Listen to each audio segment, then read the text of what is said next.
Hey guys, thank you for tuning into my channel. I'm your favorite UFL sports bettor. We have to cash these in this weekend, okay? Week number 7 is upon us, and so is the playoff race. So it's going to start getting a little bit heated up. We saw some victories this past weekend in week number 6 where teams that were on the cusp of getting eliminated came back and got some victories, right? Look at the Birmingham Stallions. How impressive was that victory last night against the Orlando Storm?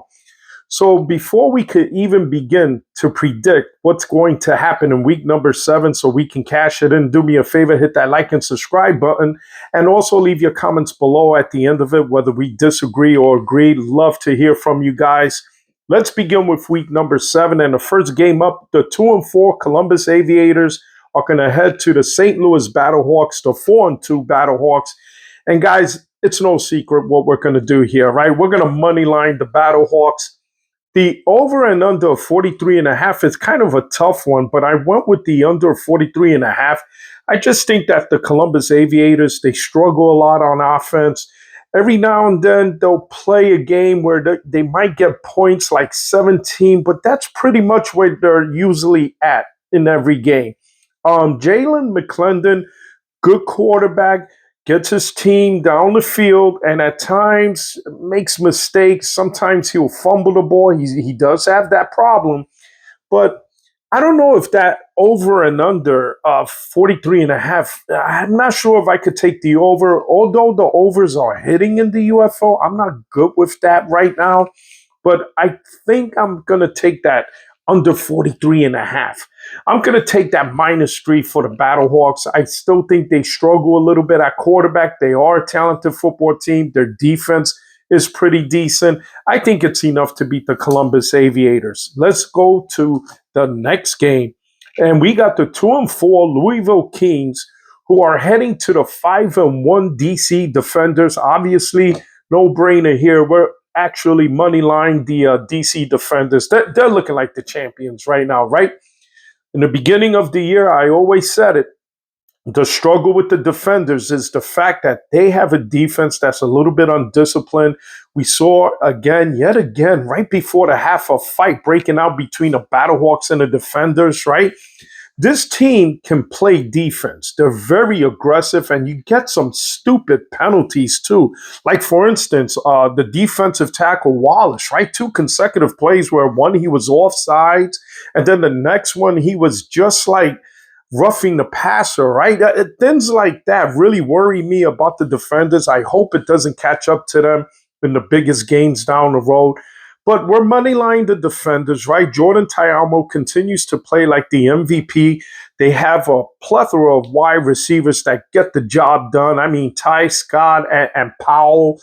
And these guys have a good tight end and Briley Moore. They got a good running game going, right, with Deion Jackson. This is just one of the probably the best team right now for the defending champions, the DC Defenders.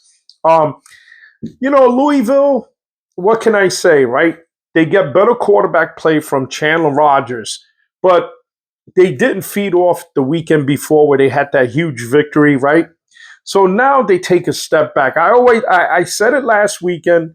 They were helped by 2 interceptions by their defense and the short field, and then it showed last weekend's game where they just struggled to maintain drives, starting from their own 20 and trying to drive down the field. So offensively, they're getting good play from Chandler Rogers. They have a decent running game, but they seem to struggle to punch that ball into the end zone. I just don't see them pulling any type of upset. We're money line the Defenders. I'm going to also go with the under in this game of 47 and a half. Now, here's where I struggle with the spread, right? It's a -10. I don't know, guys.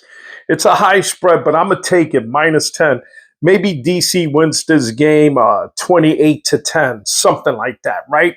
But I'm going to take that -10. I'm going to play it safe. I think the Defenders are way too talented for the Louisville Kings. Unless Chandler Rogers plays out of his mind, I don't see the upset here. Let's go to the next game.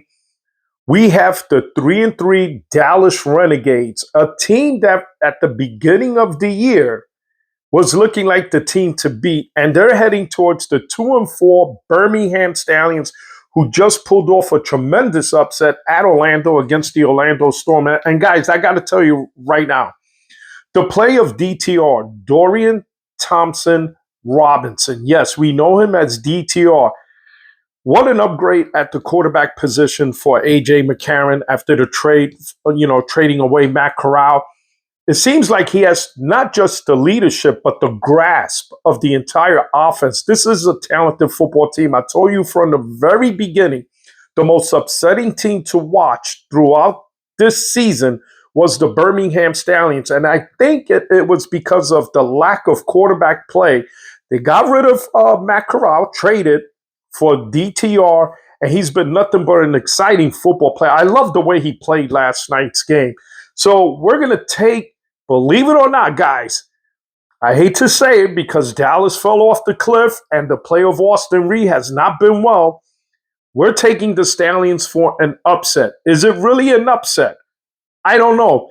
But now with the playoffs coming, I think the Stallions are turning it around at the right time. This could be a team that if they get to 3-4, if they beat the Renegades and the Renegades get to 3-4, they're going to have the up on the Renegades for that playoff position. I'm looking for the upset here. I'm telling you, I'm moneylining the Stallions. I'm taking you over 45.5. There should be some scoring here. I'm not really convinced that the Renegades defense has got it together right now. And also, I'm still a little hesitant about that Stallions defense. But I think right now the hot quarterback is DTR, and I think it'll be enough with the weapons he has to pull this upset, take the plus 1.5. Moneyline the Stallions, the over 45.5, and the plus 1.5. That's the way I'm rolling, guys. So that's my upset special of this weekend. I'll show you the whiteboard soon. Next game, we have the Orlando Storm heading to the Houston Gamblers. Guys, they're coming off a bad loss, right? They're 4-2, the Orlando Storm, heading towards the 2-4 Houston Gamblers. I was disappointed with the way the Gamblers played last week, but I understood it. Anytime you play a team back-to-back, it's usually the team that lost the previous weekend coming back and winning. So I'm going to take the Orlando Storm. I think they rebound. They're 4-2. They'll make it 5-2 with the money line. So let's take the money line of the Orlando Storm. Anthony Beck, just a tremendous coach, knows how to get his team fired up. I'm going to take the under 45.5. I think most of the scoring will come from the Orlando Storm. I think the Houston Gamblers are struggling on offense. Their quarterback play is what's really ruining the way they're playing at the current moment with the injuries. So the minus 4.5 sounds right. So moneyline the Storm, take the under 45.5 and take the minus 4.5. And that's the way we're going to roll this weekend.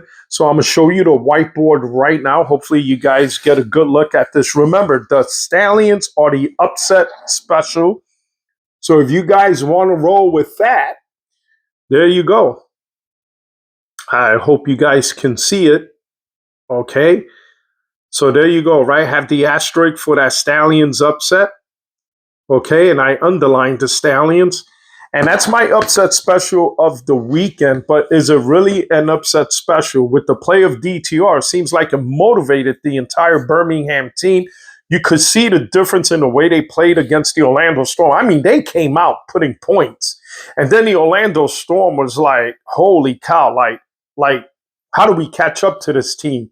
And even though Orlando played well enough towards the end, it wasn't enough to win against the Stallions.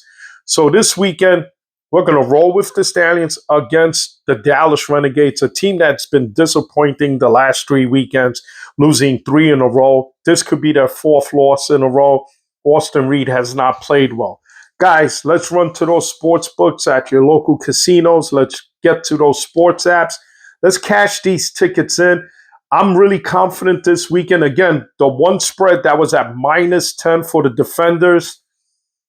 I don't know, if you want to take the plus 10 with that, right? So I was a little hesitant, but I'm still taking that minus 10 because I just feel that the Defenders are just a more talented football team. I'm not sold yet on the Louisville Kings trying to stay close with the defenders. This is a very aggressive defense. So, guys, good luck this weekend in week number 7. Don't forget to hit that like and subscribe button and leave your comments below. Would love to hear from you guys. It's been kind of quiet these past few weekends hearing from you guys, but let's continue to cash these tickets in, and good luck for week number 7.